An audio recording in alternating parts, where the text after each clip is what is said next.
Assalamualaikum warahmatullahi wabarakatuh. Hamdan syakirin, hamdan na'imin. Asyhadu an la ilaha illallah wa asyhadu anna Muhammadan abduhu wa rasuluh. Allahumma salli wa sallim wa barik alaihi wa ala alihi wa ashabihi ajmain. Amma ba'du. Saudara-saudaraku hadirin dimanapun Anda berada, alhamdulillah, dalam kesempatan siang hari ini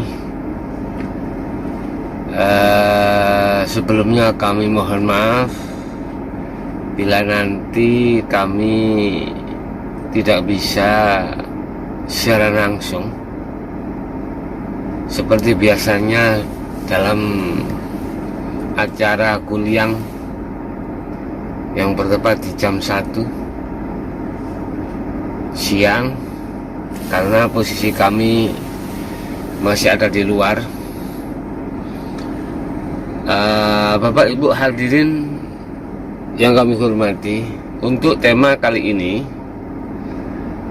saya akan mengambil satu judul: jangan kau terperdaya dengan mediasimu. Apa yang dimaksud terperdaya? Apa yang dimaksud media? Rasulullah SAW pernah bersabda terhadap sahabatnya, ya. Pada waktu itu beliau dan para sahabat mukmin itu habis berperang, ya. Di sini Rasulullah mengatakan bahwasanya besok pada umatku ada peperangan yang lebih dahsyat lagi, peperangan yang lebih besar lagi. Apa ya Rasulullah? Para sahabat bertanya, dan Rasulullah menjawab, di mana umatku akan berperang melawan hawa nafsu. Bapak Ibu hadirin rahimakumullah, yang kami maksud mediasi adalah kendaraan, ya. Sekali lagi, yang kami maksud mediasi itu adalah kendaraan. Yang kami maksud terperdaya itu adalah ketika hati itu tidak mau lari menuju pada Allah, secara otomatis hati kita akan terbuai dengan lika-liku indahnya dalam satu tumpaan itu. Hawa nafsu masuk di dalamnya, membuat hati ini lalai pada Allah. Jadi kendaraan bukan seperti ini yang kamu maksud, enggak. Kendaraan itu fasilitas yang dihadapkan Allah terhadap kita, tak terkecuali fasilitas apapun, ya, baik fasilitas atau aktivitas yang bersifatkan bertolak belakang dengan sifat basariah kita sebagai manusia, maupun sesuai dengan sifat basariah kita sebagai manusia. Itulah yang kami maksud takdir qadhi dan pasti. Enak, gak enak dengan enak, susah dan senang. Bapak Ibu hadirin rahimakumullah, untuk mensikapi dan mensiasati hal tersebut, bisanya kita tidak terperdaya, bisanya kita bisa lolos dari jebakan Batman. Apa yang harus kita persiapkan? Trik apa yang harus kita siapkan? Istilah orang berperang. Senjata apa yang harus kita siapkan untuk menghadapi musuh yang seperti itu. Mohon maaf, lebih dasar dan besar perang ketika saat kita tidak bisa melihat dan mendeteksi daripada musuh itu sendiri. Seperti situasi sekarang, kita berhadapan dengan corona. Corona di situ, kita nggak kelihatan, tapi dia melihat kita. Begitulah hawa nafsu. Kita nggak bisa melihat sana, dia melihat sini. Terus, apakah itu tidak konyol? Tidak. Manakala kita tidak mempunyai barometer pandangan untuk bisa mendeteksi mana yang menjadi kepentingan hawa nafsu dan mana yang tidak menjadi kepentingan hawa nafsu. Bapak Ibu, kita kembali ya,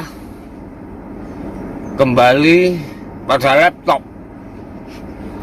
artinya kembali pada khitah, kebenaran-benaran di dalam hukum hakikat. Apa yang harus kita siapkan? Senjata apa yang bisa memusnahkan pergerakan, perlawanan, kepentingan dari hawa nafsu di setiap waktu? Cuman satu, itulah takwa. Ilmu, amal, istiqomah. Yang takwa di sini bukan takwa tahu takwa, bukan takwa baju takwa, bukan takwa sekedar takwa, tapi haqqatu qatihi. Tidak hanya kita bicara ittaqullah, tetapi harus haqqatu qatihi, takwa yang sebenar-benarnya takwa. Takwa yang sebenarnya takwa itu adalah takwa di mana hatimu tidak akan pernah terpedaya oleh segala apapun yang bersifatkan duniawiyah. Tidak. Takwa yang sebenar-benarnya adalah takwa yang dimanapun hatimu juga tidak akan pernah bisa dijadikan oleh hawa nafsu sebagai kepentingan. Mohon maaf loh, hawa nafsu itu tidak hanya bisa masuk terhadap hal-hal yang secara syariat dianggap gak pantas atau jelek, enggak. Hawa nafsu itu tidak hanya masuk di dalam hukum yang diharamkan, hukum larangan tok, enggak. Hawa nafsu itu ya penuh tak kandani.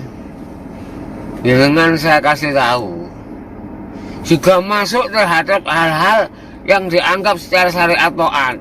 Contoh sholat, zakat, puasa, haji.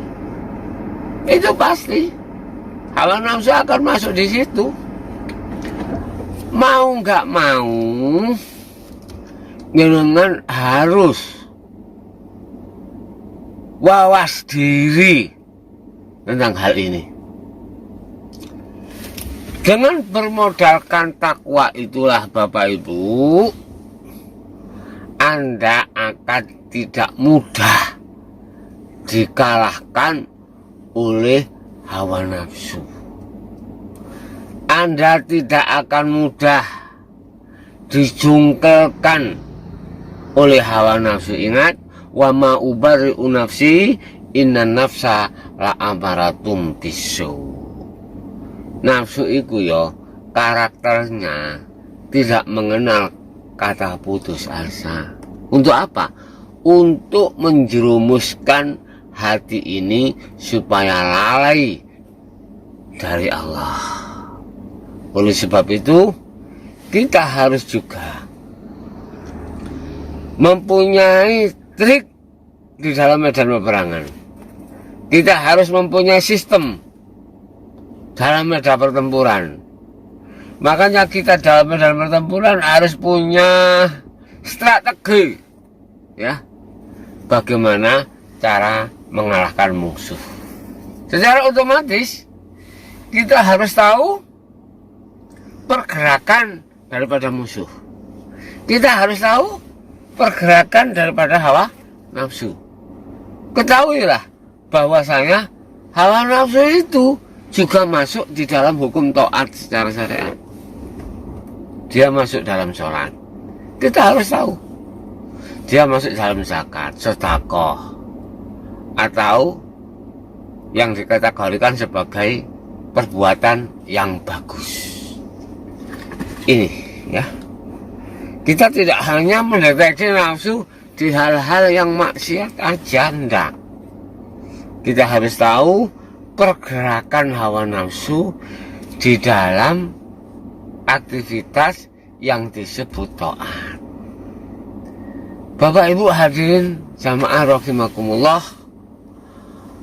sekali lagi saya mohon maaf bila mana hari ini posisi saya ada di luar dan kemungkinan belum bisa nyampe di rumah jam 1 siang, sehingga acara kuliah itu lewat siaran ulang. Mudah-mudahan bermanfaat apa yang kami sampaikan tadi. Kita kembali pada kesimpulan, segala aktivitas apapun yang dihadapkan Allah itu adalah mediasi, itu adalah kendaraan. Kita jangan sampai terbuai oleh nafsu di dalam kendaraan itu, ya. Kita harus tahu mengenali karakter daripada nafsu. Kita harus tahu pergerakan hawa nafsu, bahwasanya nafsu itu tidak hanya bergerak di dunia maksiat, nafsu juga bergerak di dunia taat. Kita harus tahu di situ. Hanya dengan bermodalkan takwalah kau akan paham, kau akan mengerti, dan pada akhirnya kau akan bisa mendeteksi hawa nafsu, dan kau akan bisa mengalahkan hawa nafsu itu sendiri. Akhirul kalam, hadanallahu wa iyyakum wal afa minkum. Wassalamualaikum warahmatullahi wabarakatuh.